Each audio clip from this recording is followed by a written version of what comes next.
As many of you may know, I am disabled. I have an aide who helps me sometimes. And today, as we were going out to my car, this is what I found. When we saw it at first, I wondered, what in the world is this?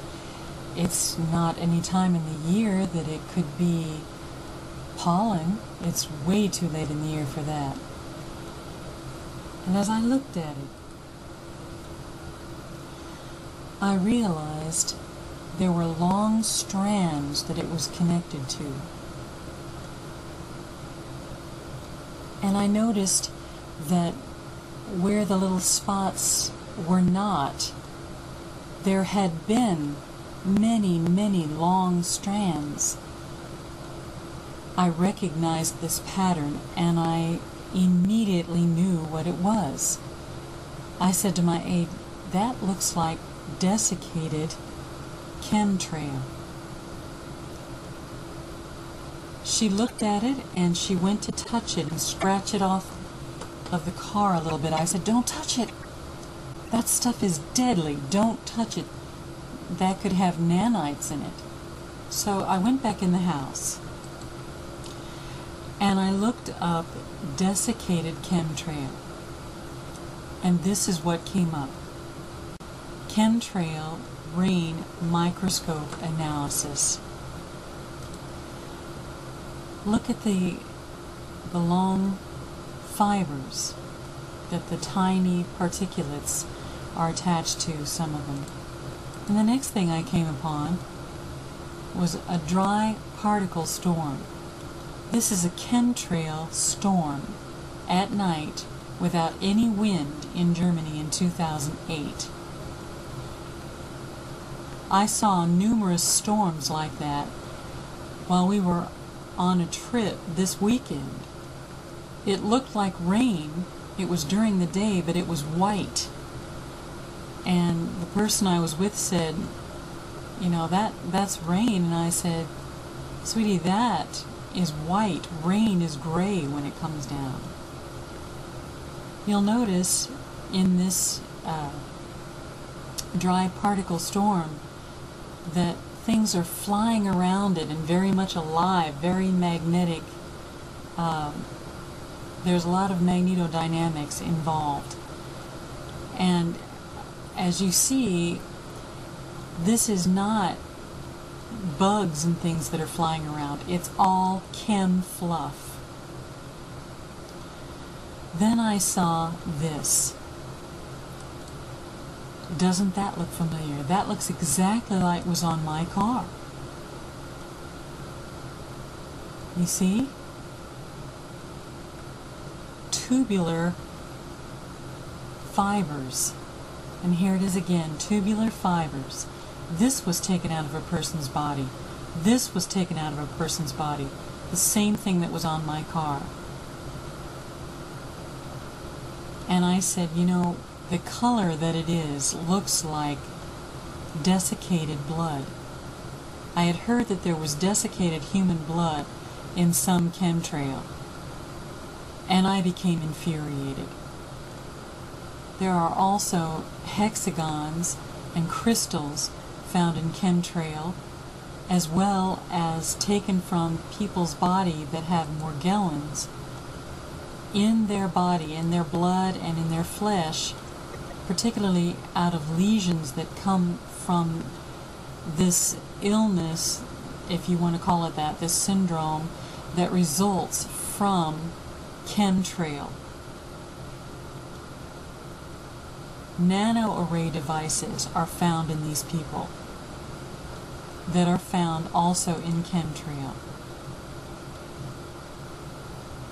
And I became infuriated because I knew, as you see here, it's very obvious, these are filaments that contain red blood cells. Samples have been taken from the environment, from people. A lot of research has been done, and I want to share some of it with you. The second group of materials found in these environmental samples is unidentifiable fibers. And I really want you to appreciate the meaning of unidentifiable. These fibers have been sent to sophisticated laboratories, and there is nothing in the databases that match them. So these are fibers, we could say, that do not exist in nature. People around the world are developing lesions on their skin that ooze and produce fibers. This is known as Morgellons syndrome. Tissue samples cultured from ordinary people without this ailment contain and grow the very same fibers. Here's a 5-inch lesion on a woman's body that has never healed, 5 inches. The fibers or filaments are actually tubules with hollow insides. When these fibers are cultured, they produce colonies of filaments. You can see the extension filaments. And these colonies continue to grow and reproduce, branching out into more filaments and more colonies. The filament cultures can be grown from saliva samples, tissue from the skin, mucus, urine, blood, from animals and people, regardless of the presence of the Morgellons condition. The fibers are segmented with visible structures inside them. So where do these fibers or filaments come from? Airborne environmental samples that were collected by Clifford Carnicom, he is a researcher in this subject, in 2000, the year 2000, gathered at high altitude on a mountain in New Mexico, showed the presence of those fibers, whose structure matches exactly the tubular filaments. When I say fibers and filaments, basically interchangeable, showing up in our blood, tissues, and skin.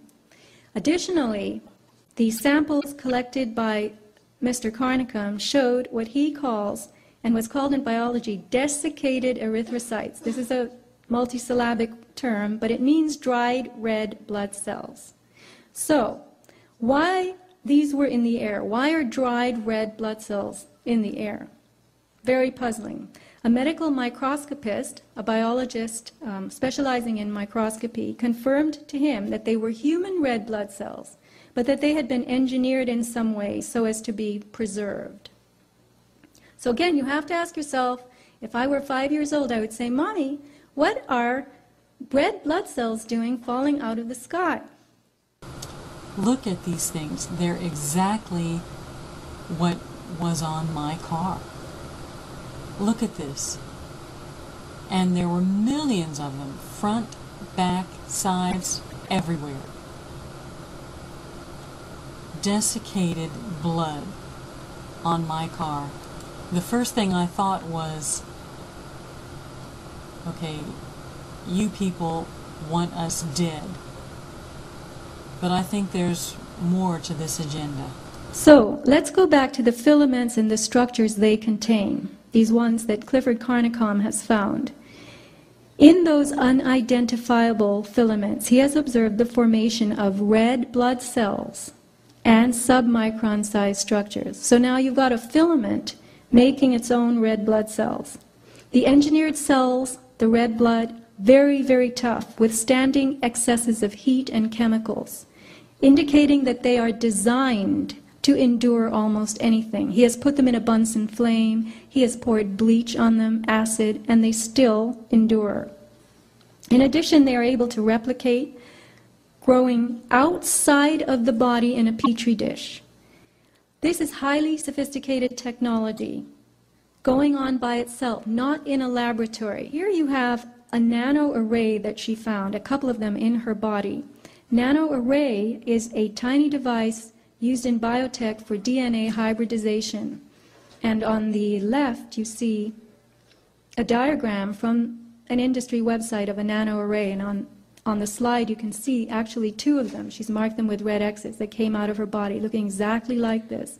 And again, I'll say it again, the nanoarrays are these tiny devices that are used for DNA hybridization. Now here are the nanotechnology dyes. And there you see the colored plaques that have been coming out of people's bodies. One on the below has fibers attached to it. The industry tells us that quantum dots are tiny nanocrystals whose small size gives them unprecedented tunability. Okay? Tunability. The piezoelectric effect is the internal generation of a voltage when an outside pressure is applied, and vice versa. You can Google the piezo effect. The piezo effect occurs in crystals, ceramics, DNA, and certain proteins. So an example is, when you put a frequency to a crystal, it generates a voltage. And when you put a voltage to a crystal, it responds with a frequency. We call this piezoelectricity, electricity resulting from applied compression or frequency. Recent work by Clifford Carnicom reveals that a filament culture subjected to a blue light frequency, that's 375 nanometers, resulted in explosive growth of the culture within 24 hours after the initial incubation. So he put the blue light on, incubated it for 5 to 7 days, and then it exploded into all those little fibers that you see. We now live in a frequency-filled world. I don't have time to address HAARP, artificial weather, and the enormous spread of unnatural frequencies that are affecting the Earth today. What is being done to our biology? Again, I'll repeat Ross 80's little tenet here. Chemical bonds are magnetic bonds. Electromagnetism is capable of changing what is happening in our bodies. Frequencies are capable of supplying to the synthetic materials in our bodies the force or power that activates them, gets them working, makes them come alive. Nothing about us today is normal. We have hair that glows and skin that shimmers. This is from a healthy woman in Oregon who's been doing microscopy. And here's a hexagon that grew a fiber in 20 seconds as it was being observed under the microscope.